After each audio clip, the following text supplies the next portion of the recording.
Well, good morning, guys, and welcome to this hustle and training skills session, which will be joined by our co-host, which is Marco Fellegvari today. Marco is going to be talking to us about developments and also a little bit touching on NDIS. He's got a fair bit to get through, so we will jump into it pretty quickly.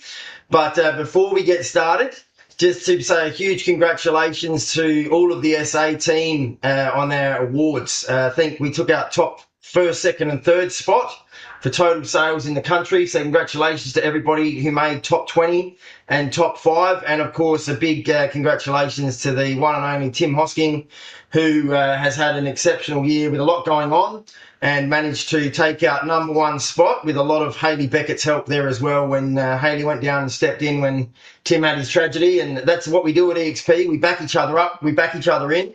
And Hayley stood up and kept Tim's business running for him for quite some time while he was taking a bit of well-deserved time. So congratulations, Tim, and well done, Hayley, for supporting Tim in that. And congratulations, Hayley, on making the top 5 in your first year as well.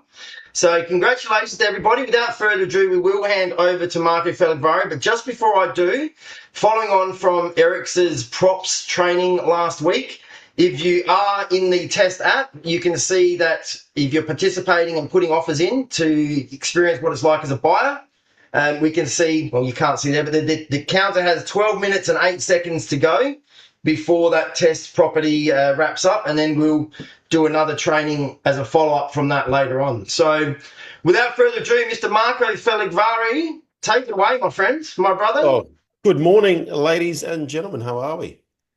Very good, brother. Very good. That's the way. Well, today's session is going to be hard and fast. I'm going to get through a lot of context. So let's jump into it. Obviously, we've got a few people here, and I want you to kind of chime up through it as we go through it. Bjorn, you're mentioning beforehand, as well as Cassandra David. They do a lot of subdivisions, big divisions as well. And I'm sure Mark as well gets into it as well. But anyway, so let me share the screen very quickly. As Marco does that, guys, developments can be a very lucrative addition to your business. I think I did about 15 development sites, which added close to 200K of GCI to my GCI last year. And development sites, if you understand what to look for, you understand what a buyer will accept and what a buyer won't accept, and you understand what's easy to develop and what's hard to develop, and you have a connection of pitching to those people, you can sell development sites with a few phone calls for top dollar and then get resales a couple of years later, and it just keeps your business churning over and ticking over very nicely, even if you're only dealing with 1 into 2s like mums and dads. So think 100%. about that. Think about that, And I guys. guess the other thing is what Bjorn was saying, and which is this is quite true. Stock is quite hard right now, and having an extra, I guess, tool in the toolkit to be able to bring out, whether it's in terms of development, you're doing your 1s and 2 residential stuff, but a bit more lateral thinking, a bit more creative thinking might get you that extra listing or that long-term listing, like Bjorn was saying. So let's get stuck into it. Let's get stuck into it. That's exactly what I want to try to do with my spreadsheet. There we go. All right, so let's talk about developers and why developers use me, as well as obviously Bjorn, because when we look at a site and we're pitching towards off-market sales to a developer, we think a little bit more strategically. We offer the extra angle, and I guess I come with a spreadsheet. I come with feasibility. I come with a whole lot of ideas. So when I am actually taking that property off market, sending it to a developer, I've already got a bit of legwork done, so they can have a look at it, and that gives the developer confidence. But also, if you've got mum and dad developers that are kind of getting into it, that also helps them to get confidence.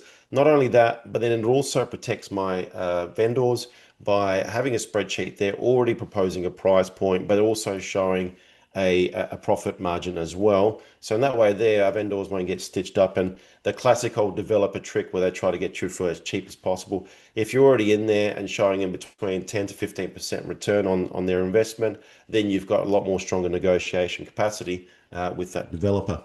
So let's get into, I just want to show you how I do it. So basically, I start off, as per all of us do, we have a look at RP data. This is very important because you've got to start pulling apart certain things. So number one, you have a look at what the block is worth with the house on top of it. Okay, and then from there, you have a look at frontage. You look at any easements if there's possibility. and then also moving through into having a look at what a block value. So let's say if you were subdividing one into two, what that block value would look like once it's subdivided. So if it's say 700 square meters, then it's 350, bang. What does that look like? I also have a look at realestate.com with past sales over the last 3 months. And that starts really calculating what my feasibility, or in my feasibility, what that price point that we're going to ultimately come up with at the end.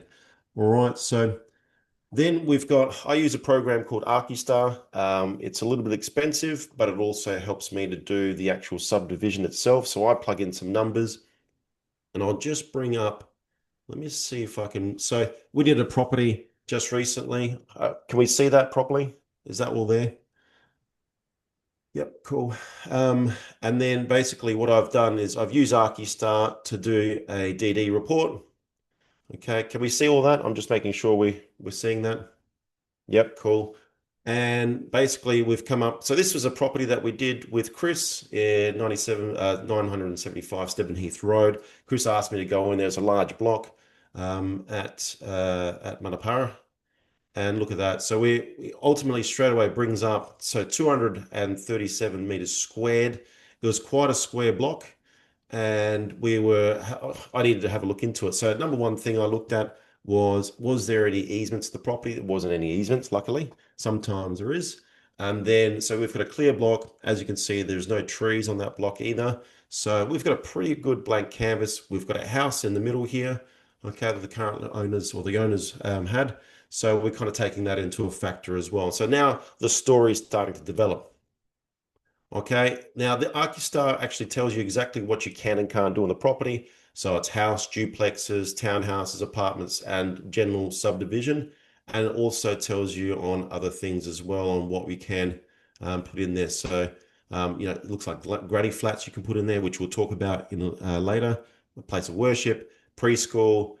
This actually is potentially turning into a preschool.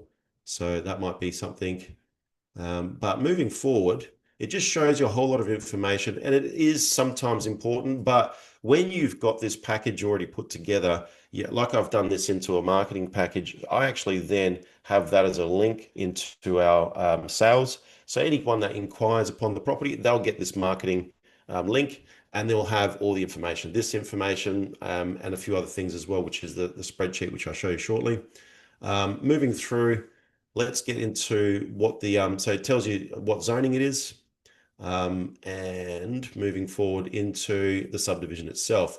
So we looked into it. There's potential efficiencies here, and it showed you ultimately what you could do. So what we ultimately did, and we redraw this with our photographer, and he redid the block for us. But basically we had one block at the front, and then 3 at the back, and then we turned that into essentially a marketing package that we market on realestate.com, showing exactly what we could do with that site.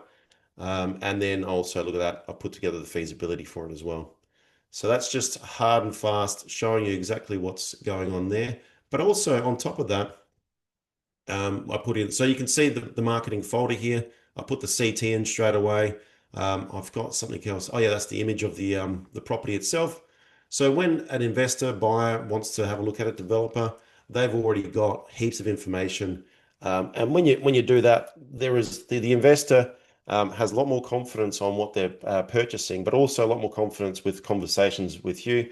I hear a lot of developers out there. I hear a lot of developers out there, they're looking at blocks of land, and the agent's got basically no idea. And for me, I think if you've got no idea on what you're selling in terms of a subdivision, you're actually doing your vendors a disservice, because you got no idea. You're just poking around in the dark. Okay.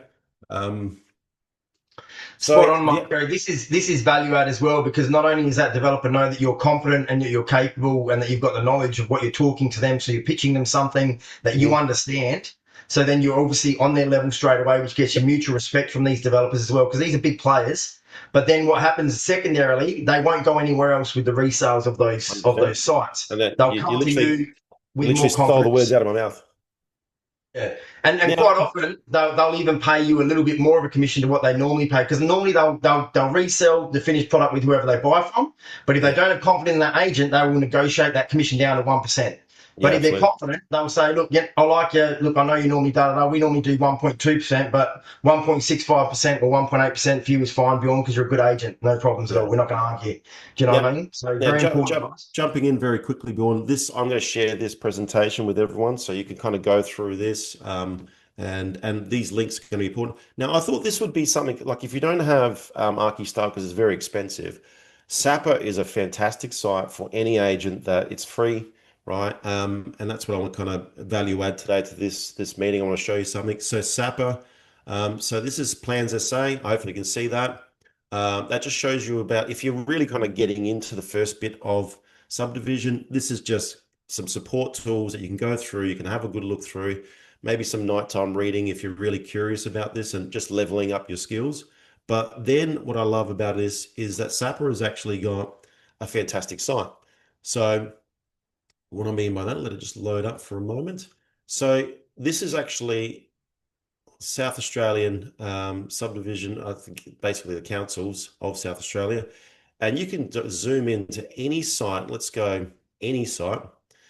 And the cool thing is, let's go, this looks pretty big enough, right? And you've got some tools at your disposal. So we can go, you can see info, right? If you click info here, right, and you just right click on this block, it will ultimately down the side here straight away give you some really good information for you to get started with. So I'm not sure if you've ever had issues where you haven't got a CT yet or anything like that. You're trying to put together a contract. You're looking for a CT number on that contract. So, you know, you do the land or whatever the property is called. You've got deposited plans. You've got the allotment number, and you've also got your CT. So essentially, you can do a contract straight away without having to talk to your conveyancer about sending us a CT. But not only that, you've also got some information here that if you really kind of get into it, you've got Salisbury Council, you've got zoning, so code zoning. So it's good. You can see it's general neighborhood. And so therefore you're already starting to put some pieces together. Okay, well, you know, it's general neighborhood. And if you know in Salisbury Council, because we're in Paraka, right, you're probably going to be able to do 300 square meter subdivisions. So if you're looking at the site and it's say 600 square meters with a nice frontage of say 18, you're doing a subdivision straight away. So you can already start pitching that to your vendor saying, hey, this is potentially a subdivision site. Yes, it's a nice property, but now we're opening up that marketplace to that buyer as well, which is an investor, developer that's potentially looking at it for a long-term, short-term investment, long-term development. So that's, you know, it just makes you look good, makes you look smart. The other thing is what I really like about this tool is it brings in the CT, obviously, because it's from Lands Titles Office. So you've already got numbers there. So what you can do, if you go up the top here, you've got a couple of these things. So you can select sizes, measure distances. So you can go straight away, go, okay, from here to here. All right, I can go, what's that number? And it'll tell you 14 meters. Okay, and you can actually do this the whole bit. So that is a very quick tool for you. It's a free tool. I know REA's got, oh, sorry, RP Data's got that, but it doesn't have a lot of this information here, which is, you know, what's your CT reference, what's going on, all that kind of stuff. So that's a nice free tool that you can kind of use, and it's part of the council and the government planning. All right, so that's one bit of information. Now I want to get back to. Hold on a second. I want to get back to this. So now you've got some information, and I'm going real fast here, but now you got some information. Okay, with Stebbin Heath, we just had a look at it before. It's 4 blocks. Okay, so what I've done is I've put together a spreadsheet, and this is something that when you go to your vendors and you've got, you know, something that's quite unique like this, and you're pitching for the business, you go, look, I've already done some information. I'm not sure if the other agents have done this other information in their proposal, but I'm a little bit different, and this is what I do. So I've looked at your block. It's 2,000 square meters. Okay, the house is worth, because the front block there, I'm not sure if you saw, we pitched it as about 600 square meter block. That included the house. So let's say if we subdivided those 3 blocks off of the house, put a road down the back of the house there, you've got the house, which is probably worth 750, and you've got 3 other blocks there, which are approximately worth 265. And then, so I've put those numbers in. So this is your gross profit here. So you got 265, 1.54 there. Now we've got to go costs. So let's say we put in there a cost of 850, and that could be anything. Like we can put in there 950 because it's actually sold for 950. So let's put in there 950, right? It changes the cost. It automatically does the stamp duty for you. And then I also, just with my knowledge, but generally speaking, this is what the pricing is. You have got, you know, agent fees, marketing, civil costs, subdivision costs, contract, and they're pretty bang on. I like to add a little extra on there just for miscellaneous. Okay. Now with that, you've also got some costings and some rebates that you'll get from the tax department. But essentially, that's your net position after taxes, bits and pieces, and that's something that you just show to the developer, and you go, mate, look at 950, and that's what my vendors are wanting, or $1 million.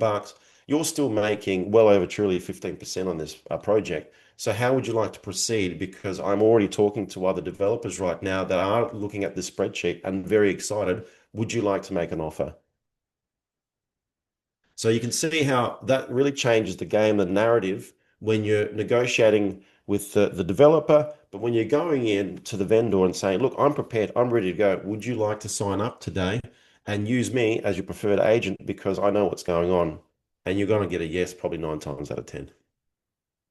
So I would say to everybody here, you should at least understand the council rules for subdivision development, at least understand what different zoning is, like what's general neighbourhood, what's residential, right? Yep. What are the zoning? What does hills facing mean? What can you and can't you do? If you at least as a bare minimum understand what zoning is available and what each of those zonings allows and what the minimum requirements are for that zoning, that's a basis point that every agent should really understand and know. But if you go into the depth of it like Marco has here, that's impressive. Very impressive. And So factual. that's correct. And you're a real estate agent. You should know what your zonings are. You know what your Torrens title, your strata, and all that kind of stuff is.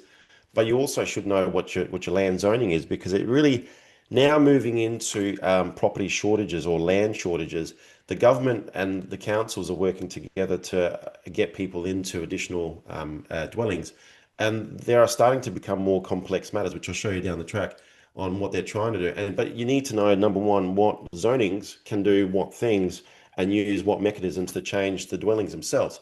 So I always do a quick, it's called a kill test for me. So I have a look at, zonings straight away. What's the zoning in there? Okay, straight away I know, okay, what's going on. From that zoning understanding and the council, you'll know what frontages that you're allowed to work with, accessible areas. So if it's a larger site, what's the road frontage that you're allowed to use? Is it 3 meters? Is it 6 meters? If you've got what's his name? A easement, those are the kind of things you also have to look at. So services and available. There you go. So services, where's telecom, where's sewer? There is a lot of people that get into trouble. For example, if it's a subdivision, corner block, everyone's jumping up and down. But let's say the road of this corner block is the front of the house. You've got, gas, sewage, whatever going past. And the corner block itself, the services have only been taken to the second house off of the corner block. So not going up to your block on the corner, only to that. So that would mean that if you were going to get that subdivision done, cut off the back end, you'd have to go, well, there's no services there. So there's no water, there's no sewage, right? No telecom. So you'd have to actually like extend that by say 2, 3, 4, 5 meters. And generally speaking, the costings between $10,000 to $15,000 per meter. So what happens is a lot of these mum and dad buyers get involved with this purchase. They purchase, they go, you beauty, I've got a corner block, right? They didn't do their research, and all of a sudden that amount, so 50, 60 to 80 grand, eats into their profit margin, which could be make or break, where they're losing money. So these are the kind of things that you really need to know. And especially with your vendors, you need to be already on top of that, because they're thinking, oh, I've got a corner block. Well, yes, Mr. Vendor, but that corner block does not have accessible services, and so therefore the developers are going to look at you a little bit lower in value. Right, so no fatal overlays. We have certain places in Lewiston, that kind of the northern plains. You've got flooding. You've got certain heritage constraints, of course. You've got, for example, the Murray River. If you're buying anything through there, you might not be able to allowed to build. It's only just land only that you're allowed to have. So those are the kind of things that you might want to have a quick look at. The other thing is market demands. What kind of end products? Because ultimately, you're going into Salisbury, or let's say Davron Park, you're not going to be building a $1 million house there because it just doesn't work. Okay, you can't be putting a package in a suburb that doesn't work. And then therefore then you have a look at all and see if it stacks up. So those are the kind of researches that you want to do, especially for a development site, especially there's a potential for some creative thinking there. I wanted to show you, oh yeah, I've showed you the costings, so that's all cool. So that's again, we showed you all that costings in terms of spreadsheet, what's the values, how that all kind of stacks up. But I was pretty excited by, yeah, you can go into this. This here is about how the process of subdivision is. So essentially, you have a look at it, you get a surveyor out, you get some planning involved, you send it off to council. That's all the information there. I'm not going to go through that. That's something that you can do for yourself. Here we go. So this is where I wanted to go into some advanced stuff. The council and the government have brought in certain additional extras that you're allowed to do. Obviously, corner sites is something that you can have a look at. But also what we're going to look at is granny flat and ancillary property. So now that the rules have come in that the council and the government are allowing granny flats to come in and actually be built as a dwelling that you can separate and rent out with separate meters. So when you've got a block of land, let's say that the block of land is 1,000 square meters, rather than going into 1 into 4, let's say, you go 1 into 2, and without paying those additional costs of subdivision to ascertain a third and a fourth title, a Torrens title, which is essentially another $25,000, you go only 1 into 2, and they allow you to have a granny flat at the back. So for that, you've got a brand new house at the front, let's say it's 3 bedrooms, okay, and that's returning you, say, $650 per week. Then you've also got the granny flat, which is a nice 2 bedroom one, which potentially might be perfect for a downsizer or a first, like a younger couple, and you're only charging $450 per week. So these are the kind of things that are coming in that you might want to think about with your vendors, potentially with projects. So I've got all the information here. So all these are links that you can have a really good look into as well. And also the other thing is, located future. Oh yeah, let's have a look at this one here. Now I just wanted to make sure, because I actually, no, it's not that one. Sorry. I was pretty excited by this other one that I had. Yeah, let's go back on a second. I've had it here, that's the one I'll show you. So the other thing is, guys, that you've got to understand is you got to know what the government is thinking in terms of timeline and projects for housing. Now, I'm not sure if you've actually had a look at where housing and demands and where the council and the government are thinking that they want to really move forward with projects. So this is the timeline of what is happening, and this is what the government has put forward a promise that we're going to deliver a certain amount of houses. And I know we've seen it on Facebook a little bit about how they're probably $500,000 500 houses behind, but essentially 2026 the promise is in Noarlunga they're going to be making sure that there's planning and approval for 626 homes. Playful Alive will be another 1,480 homes they are dedicated to putting in. Obviously, Theberton with the brewery, there's 1,000 homes there. You've also got Seaton. So in terms of where you're hitting and wanting, like for prospecting wise as well, I mean, you might as well go where the government is and the council is willing to do business with you. You've got Smithfield is massive. And then what I was thinking, what I saw was very interesting was look at this, Concordia, which is in the northern part. 10,000 homes are going to be ready and constructed in 2029, which is massive. And if you don't know where Concordia is, let's have a look at the maps.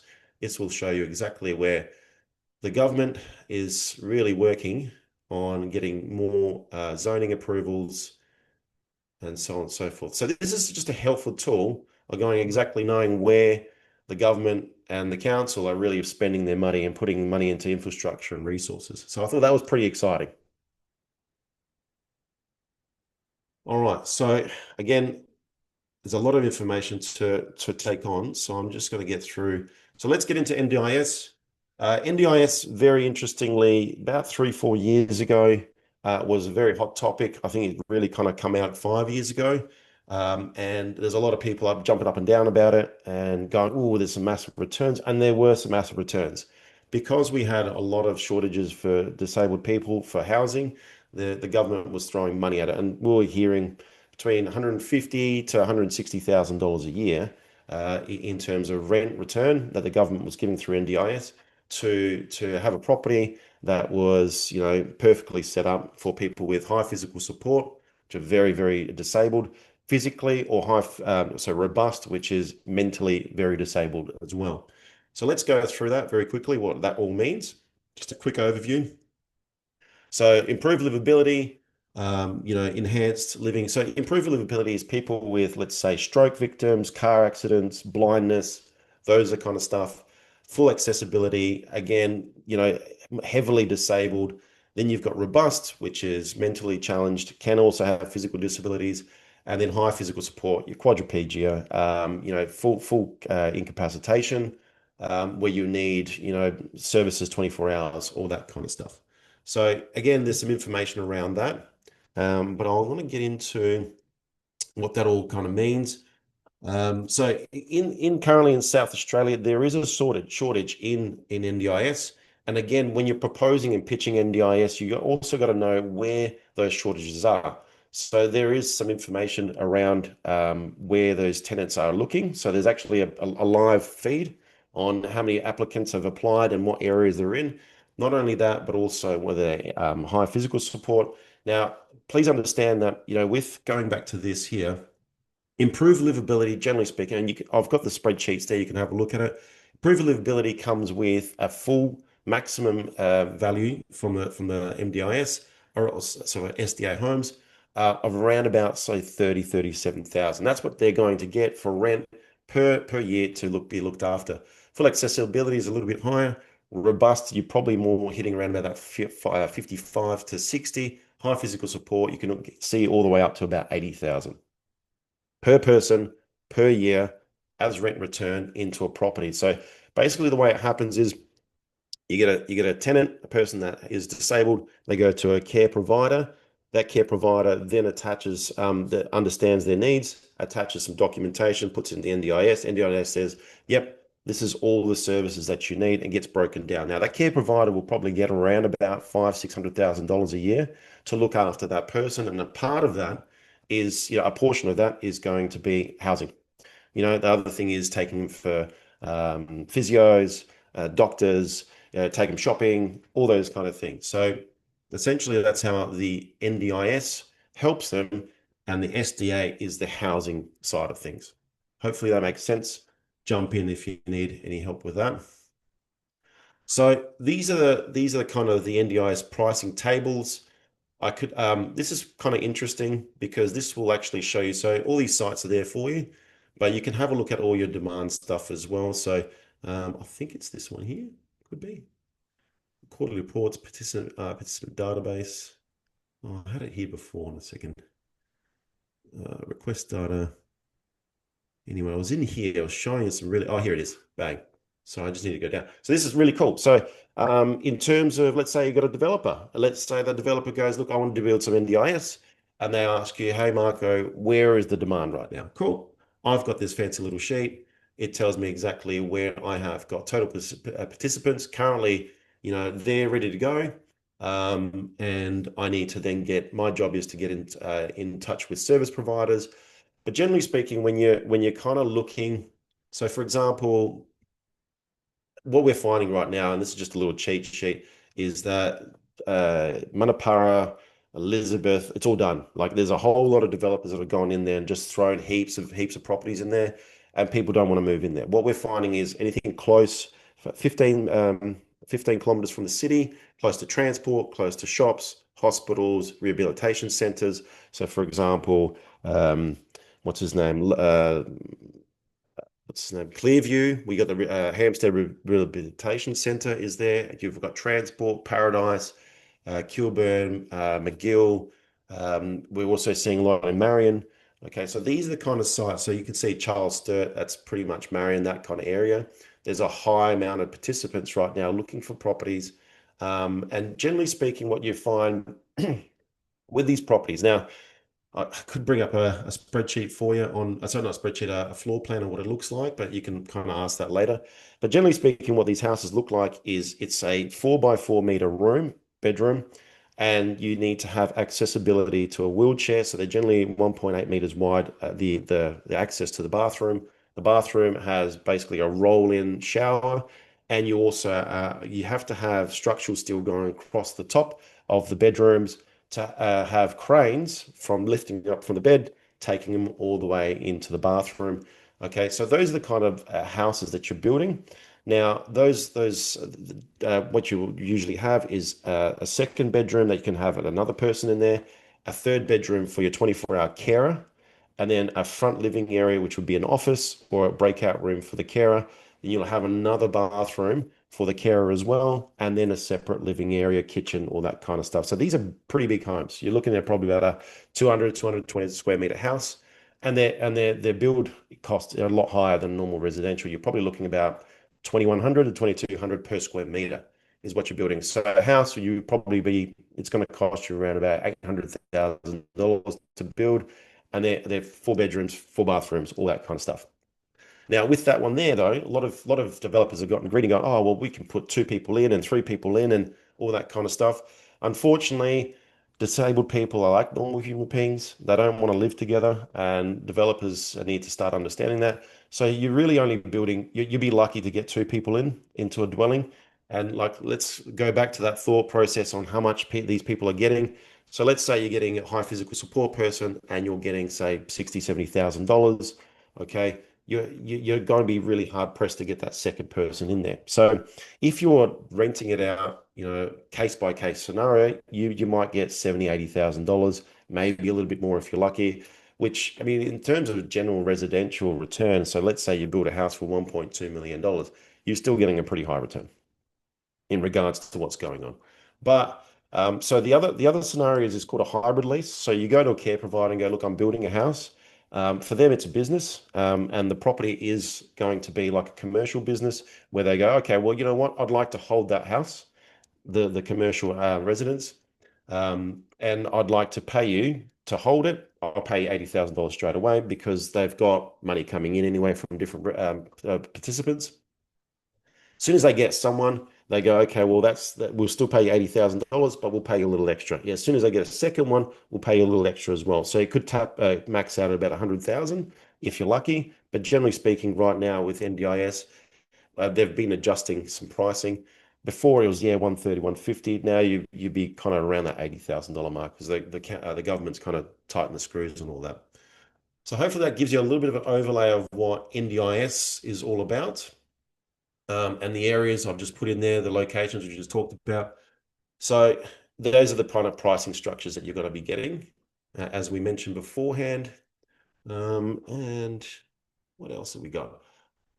Oh yeah, so the other thing is participants. I know this is probably pretty boring, guys. So I get it. You're kind of sitting there going, "Oh my God, this guy needs to shut up." But Marco, the complete opposite, mate. This is a wealth of information that if our team arm themselves with this equates to money in their pocket. So this is one of the best sessions we've done, mate. So don't think that at all. Very, very. I know, I just because there's a lot of information coming thrown at you.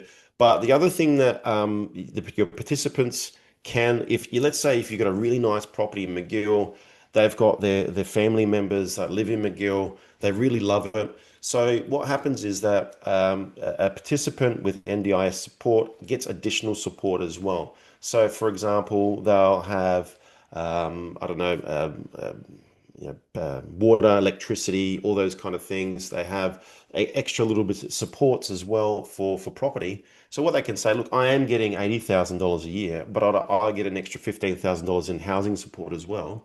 So I'd like to pay a little extra. So these are the kind of things that you can have a look at with a participant if you've built the place in the right place. That a participant might actually go, I really want to live here. I'll give you a little bit extra. And that's something through your service provider that you can kind of discuss. By the way, your service providers right now, it's a very murky world. I'd be steering away from anyone that's giving you, guarantees for the next 5 years of capped rewards and blah, blah, blah. we had a company, just trying to think of what the Cocoon. Cocoon was a company about 5 years ago that went bust, about 2, 3 years ago. But they were guaranteeing this and 120,000 cap fee and all that kind of stuff to get all your developers to go through them, your participants to go through them. And ultimately, what happened was they went too hard, too big. The government then reduced the fees. They were out of pocket and they went bust. So um, with these kind of scenarios, you really want to have, and we do. I've got a project manager for this that can help you with this. I can help you with this as well if you've got a serious situation that's happening with the developer that's looking at this kind of stuff. But what you really need to have is first things first, a subdivision, a package on what you're going to be building. And then what we do is we then send it out to multiple service providers as like almost like an auction on who would like it. And then we discuss their deals and what they can offer us. It's a contract. It has information about what they're willing to do. Is it a hybrid lease? Generally speaking, it will be, and what they're offering for how long and what's going on. And then you've got to have a look at their, what kind of participants they got, and going from there on their, feasibility on what they've got. It's not just a mum and dad thing. They've got potentially one person. It's actually a company with multiple participants and a fairly large company know what they're doing. So that's what you kind of really want to kind of get into. Okay. So, and again, I guess I'm jumping ahead, but that's exactly what you're kind of having a look at with the development workflow. If you've got a developer that wants to get into NDIS, do some SDA homes, we'll go, okay, well, let's have a look at. And what I generally do is go, okay, Mr. and Mrs. Developer, I'm a person that kind of plugs in the holes and basically says, okay, what parts do you know about NDIS and SDA homes and what parts you don't? Do you have a service provider? Do you have a builder? Do you have these? Okay, no, fine. Let's have a look at that. And then we base our site selection on the demand, which we showed you beforehand. And then also then having a look at with your architects and generally speaking, you want to kind of deal with a builder that knows a little bit about NDIS home, also SDA homes, because for example, if you wanted to have, let's say, a high physical support property and you want to have a robust property, you think about it, there's people that with mental challenges, they're going to be quite physical, so you need to have thicker walls, right? At the same time, people with high physical support needs, you need to have structural steel across the top of the house so you can support with cranes. You need to have, for example, electronic doors that have tablets in their rooms or monitors in their rooms that they can open up the door, they can see. So essentially, you're building a house that can operate without their limbs.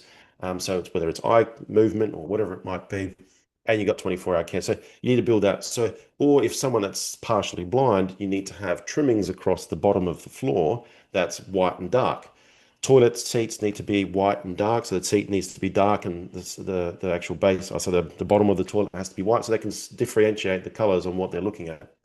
Um, there's a whole lot of stuff there, but the kitchen bench needs to be operated electronically, so the bench can go up and down, so you can fill a wheelchair underneath it, so you can feed people. What else? There needs to be a backup electricity box. So let's say the power goes out and you've got life-saving equipment in the house, the power won't go out on their life-saving equipment. So those are the kind of things that you really need to understand. And the NDIS or the SDA approve or assessor will come through at every step of the way, approving your property. And if it's not approved at the end of it, you cannot then put your tenants together, because what you essentially do is you build the house, you get a certificate saying, yep, you're all SDA approved for this kind of criteria. You lodge it with NDIS, and then you are a registered SDA home, which then what happens is when you've got a registered participant, which is your disabled person, right? Then you bring them together, you marry it, and it all gets registered all together saying that this is on this. And then that's how NDIS is able to pay. Hopefully that makes sense. Does the cost of the house is much more higher than the usual built house? Absolutely. I mean, you think about what we just talked about, you're not building just a standard property. You're building a full turnkey property with everything in there, solar power. You have to have solar. you have to have driveways all done. You have to have gardening all done. You have to have everything done. So as I mentioned before, your standard property build right now is $1,800 per square meter. These are between 21, 22, sometimes 25. And I guess the other thing that I always say to developers or builders, don't cheap out on NDIS homes, because ultimately the better the house is, the better participant you're going to get. Marco, I got a quick question before I go. Mhm. With regards to this development potential, let's say a person has got one house and they're potentially looking to buy the second house, like the neighbor house. So if there's two property titles through that software that you have, can it give you better exposure? Like if we merge two blocks, then what's the Yep. future potential for that Absolutely. land? Yep, Perfect. absolutely. So All right. we're literally about to do that with Renz and myself. That's why I need to get moving in about 20 minutes. But essentially, we're putting two properties together. Then the actual tool will show you those blocks merged, and then from there, you can type in whether you want to do Torrens title, you can do community title, road down the side, and then it will spit out some graphics for your imagery on Mhm. how big the site would be. Not only that, it can throw some houses on there. So if it's a townhouse, and I want the townhouses to look like 2 to 20 square meters, cool. It will show you some graphics around that. So basically, what I usually do is I take that imagery. I've got a printout here somewhere. I've got it actually here. But yeah, I've got a printout, and then I follow that up with the spreadsheet feasibility, saying this is what it could look like. This is why we're going to ask for this value. In saying that, though, good question as well, Mal. We had that at the Stebbin property that we showed beforehand. There wasn't any sales, and this is actually a really good story. There wasn't any sales for a site like that, anything above 800. Because I did the feasibility, I said between 850 to 950 could well and truly be what we were selling for. There wasn't any kind of CMA saying that there was a sale like that. So essentially, I said, look, this is what your property is worth, even though we don't have any sales in the suburb because of that. And we finished off at 953, which cracked the market by about 113,000 or something like that. Then we had a site, someone gave me a call about a site literally down the road, which is on Stebbin Heath. He said, I love what you did there. Have you look at my site? Cool. And I said, look, it's probably worth over $1 million, even though we just cracked the record, but I still believe that was worth more. And we sold that for $1,063,000. So there was no Awesome. evidence of that apart from the workings out on my spreadsheet. And because we had those workings out in the spreadsheet, we changed the market Cool. Great information, Marco. I will come back to you if the things move further, pricing. and we'll take your guidance. Cheers, buddy. Gotta No go. worries. Thanks a lot. Thanks all. No worries.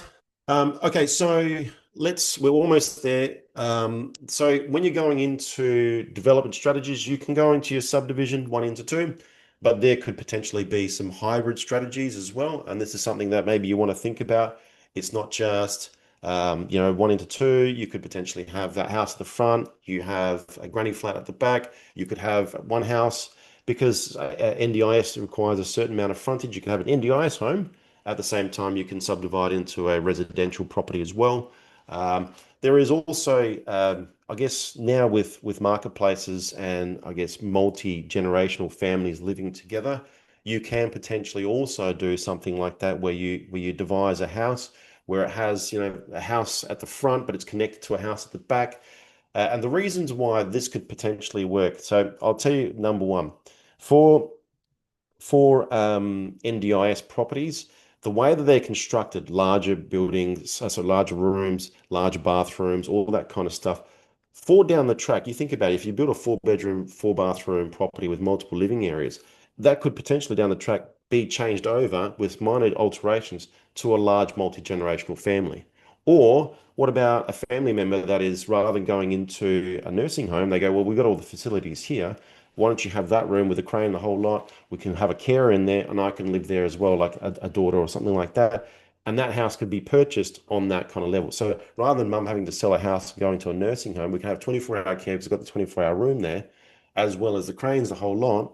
Okay, mum, just sell your house and let's pull our money together and buy this house together. So those are the kind of things that you can tell the story on okay, Mr. Adela, right now we are building for a disabled house, but down the track it might be resold or replanned for something like this. Or like I said beforehand, you can have your granny flat at the back, and then what happens is, yes, you can have separate meters, but then when you resell, you go, hey, look, it's a 3-bedroom, 2-bath, 2-car garage, but at the back we've also got another 2 more bedrooms with its own separate situation, and you might be able to ask for a little bit more as well. So these are the kind of things that you're starting to think laterally, because we are getting shortage. We're currently in the shortage of land. But we're only in shortage of land right now because our councils and our governments haven't got their act together, and we don't have enough sewage, water, electricity. Our facilities right now are not built yet. So at this stage here, we're trying to kind of jam things in and make it work. So this is potentially an idea as well. So what else? What else? What else? Oh yeah, this is your residential formula. If you're kind of wanting to look at what are those numbers. So that spreadsheet that I showed you before, if the numbers come out that you're a minimum margin of 15% is a goer, and your developers will be very excited if you put in the right numbers. Target for a developer, obviously, they want a lot of meat on that bone. So 20% for them is where it's at. And then finally 25%. But for me, at the same time, I work for my vendors, not for the developers. I say to my vendors, look, between 15 and 20%, if you can stomach the developers having that much profit on their final mark, because ultimately they are doing the work, they're taking all the risk, all those kind of things, they should be rewarded. And if you can stomach that, that's where we should be pitching that price point. And when you explain it like this, they understand, because they're not going to go through their subdivisions. So the other thing is actually going back very quickly. I know I'm running out of time, but I've been going to vendors right now that are in their twilight years. They kind of have got that big house, the kids have moved out, and pitching basically saying, look, we could potentially do a joint venture, a JV with a developer, saying, hey, why don't we sell? So let's go into a joint venture. The developer will take the cost on for subdividing, knocking down the house and building you a house. And then they'll take the block. So you have one block with the house, and then they'll take the other block. They'll build their own house on that. You're not paying for that block, but you kind of work out the price in the middle. And then essentially they build their own house, they'll sell that, they'll make their money on it. Essentially for them, that would mean that there is a less high upfront cost of purchasing than the whole thing. And all they're doing is they're doing the subdivision, they're building, and they're building your house. So it kind of it's a bit of a win-win. So I've had a lot of downsizers going, look, I really like the area. My doctor's in the area. I know my people, my kids, all that kind of stuff. And so essentially what we say is like, look, you can rent something out for 12 months. We can build your house. It's subdivided. You move back into a brand new house. That way you've got maintenance costs back to zero for you for the next 20 years or so. And you haven't left your spot. So that's an idea as well, if you want to kind of think laterally around that as well. What else? Oh, yeah, so that's the SDA spreadsheet, blah, blah, blah, opportunities. So, yeah, so the final bit is, guys, right now there's a density boom, SDA housing shortages, the backyard subdivision wave, which is your granny flat, is now an option, an extension. And yeah, so that's pretty much it. That was absolutely exceptional there, Marco. Exceptional information. So thanks for putting that forward to the team. I'm sure everyone got a lot of value out of that. Now, Marco's got probably about 5 or 8 minutes before he has to fly. I got about 10. I got about 10. Anyone got any questions on what Marco's just gone through? Hey, Marco, Navjeet here. How you going? Good, thank you, man. Thank you so much for the session. It was really informative, man. Just jumping on to Amol's question, with the 2 blocks side by side, the information you said that it can be helpful. It's on your the software you're using, or you're talking about the Plan SA SAPA? Well, SAPA is for someone that is not wanting to kind of invest in that program. The program itself is quite expensive. I think it works out to be about $300 a month, but I use it extensively. So yeah, but look, I mean, ultimately, you can have a look at some of the information if you want to go through the hard work of, and it probably might be good for you, is going through the development plan of the council area, knowing exactly what the frontage is and so on and so forth, and putting something together for yourself. You could probably, I used to do it prior to with RP data. You get that little tool and you put you kind of measure out 300 square meters on the block and you say to the vendor, look, there's two 300 square meter blocks here. Here's the spreadsheet of my workings out. From there, my recommendation would be, once you've worked it out, of course, you've got the structure. When you are going to market, you go to if you've got a really good photographer, which Ashok is, you can kind of tell him, hey, look, I want you to draw it up like this, and he will draw it up in a subdivision plan for you. Beautiful, yeah. What I try to do is, because I try to work closely with two of the planners, I would say, the private planners, and I talk to Council's planner as well on the same side. That's perfect. Just to have an idea what's going on. And to the vendors, I try to propose that get the plans done at least, so that you should have an idea, no matter if you're selling it right now or not, or you're planning yourself.